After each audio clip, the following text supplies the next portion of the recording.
ہمارے رب نے ہمارے وجود کو ڈیزائن کس طرح کیا ہے۔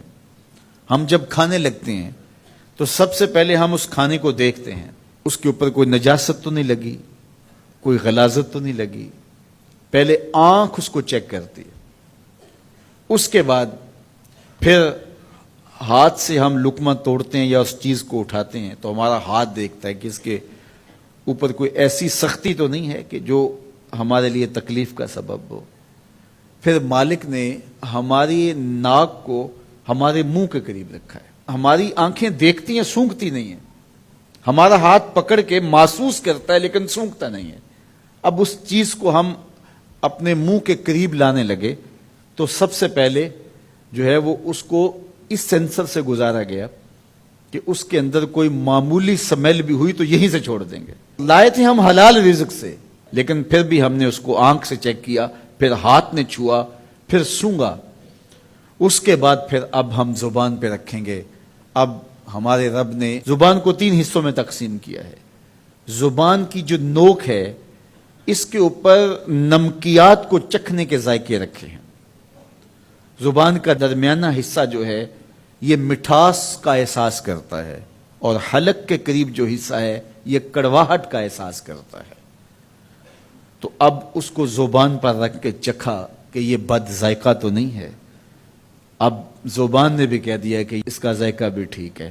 اب دانتوں کی چکی میں پیسا کہ اس کے اندر کوئی ایسی چیز تو نہیں ہے کہ جو تمہارے معدے پہ شاک ہو، پھر تمہارے حلق سے نیچے اترا۔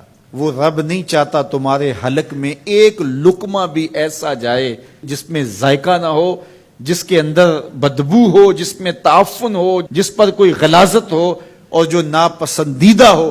تمہارا رب چاہتا ہے تم طیب لو، ستھرا لو، تاکہ تمہارا ظاہر بھی ستھرا ہے، تمہارے وجود کا حصہ بننے والی غذا جو ہے وہ بھی پاک اور ستھری ہو۔ تمہارا رب تمہیں صاف دیکھنا چاہتا ہے، صاف رکھنا چاہتا ہے۔ یہ تمہارے لیے اس رب کی تلقین ہے کہ تم صاف رہو۔ جو کھانے کا وضو ہے وہ ہاتھ دھونا ہے اور کلی کرنا ہے۔ جب تم کھانا کھانے لگو تو ہاتھ دھو لو اور اس کے بعد کلی کرو، اور اس کے بعد کھانا شروع کرو، اور کھانے کے بعد پھر دوبارہ کلی کرو۔ اور ہمیں بار بار مسواک کرنے کی تلقین کی گئی۔ مسواک منہ کو صاف کرتی ہے اور رب کو راضی رکھتی ہے۔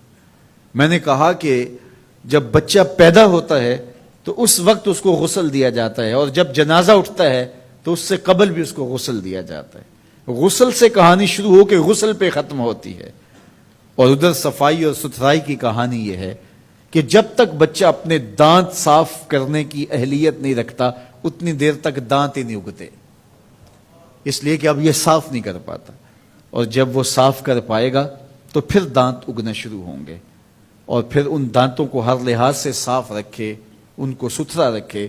میرے اور آپ کے آقا و مولا حضور ختم المرتبت صلی اللہ علیہ وآلہ وسلم کا جب آخری وقت آیا اور حضرت اسرائیل علیہ السلام قبض روح کے لیے اجازت طلب کر رہے تھے تو حضور نے فرمایا عائشہ مسواک دو، تو حضور کو مسواک دی گئی۔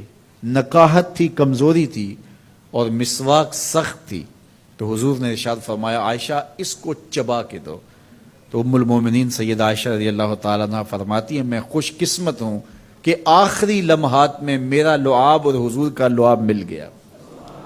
تو انہوں نے چبا کے نرم کر کے حضور کو مسواک دی، اور حضور نے اس آخری وقت میں جب انتہائی نکاحت اور کمزوری تھی مسواک کی کہ میں اپنے رب کے حضور حاضر ہو رہا ہوں۔ تو ہمارے دین نے ہمیں یہ تلقین کی ہے کہ تم اپنے آپ کو بھی صاف رکھو، اپنے وجود کو بھی صاف رکھو، اپنے بالوں کو بھی صاف رکھو، اپنے لباس کو بھی صاف رکھو، لیکن پھر اس پہ اکتفا نہیں ہے، جہاں تم رہتے ہو اس جگہ کو بھی تم صاف رکھو، اپنے اطراف کے ماحول کو بھی صاف رکھو، اپنے گھر کو بھی صاف رکھو، اور اپنی گلی کو اور اپنے محلے کی صفائی کا اہتمام کرو۔